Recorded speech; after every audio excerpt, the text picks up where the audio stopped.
आला हज़रत ने अपने फतवे लिखा, किसी ने पूछा जनाब हुजूर दी इज्जत दा मसला की है, मैं बड़े मोहतात तरीके नाल बयान कर रहा, अगर किसी को मसला होवे तो मैं खोल के विखावांगा जो लिखा और तुसी बर्दाश्त ही नहीं कर सकते, हजम ही नहीं कर सकते। आला हज़रत ने ऐसा फक्का दिता,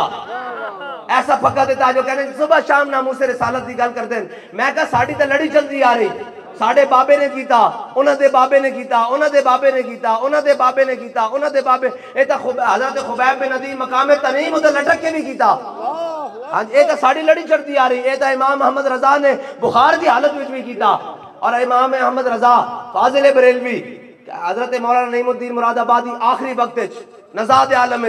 हज़रत इमाम अहमद रजा फाजिल बरेलवी की ज़ियारत करन गए, अंदरों आवाज़ दी, बहुत सारे लोग आए, मिलन नहीं दिता गया। हज़रत इमाम अहमद रजा फाजिल बरेलवी दे आप दे खलीफा मौलाना नईमुद्दीन मुरादाबादी आप गए,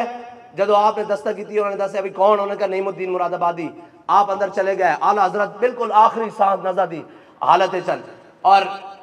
आला हज़रत ने मौलाना नईमुद्दीन मुरादाबादी ने की फरमाया, फरमाया नईमुद्दीन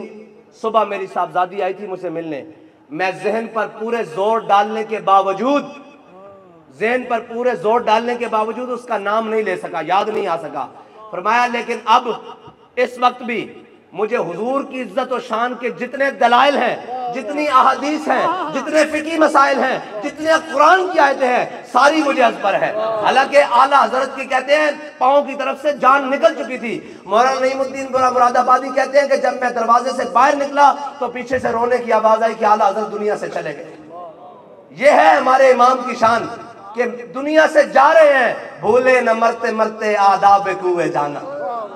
भूले न मरते, शाह साहब लुत्फ लेंगे, और शाह साहब भूले न मरते मरते, इस बात से आला हज़रत की, भूले न मरते मरते आदाब कुए जाना, जो सर ने साथ छोड़ा तो सजदे किए नजर ने,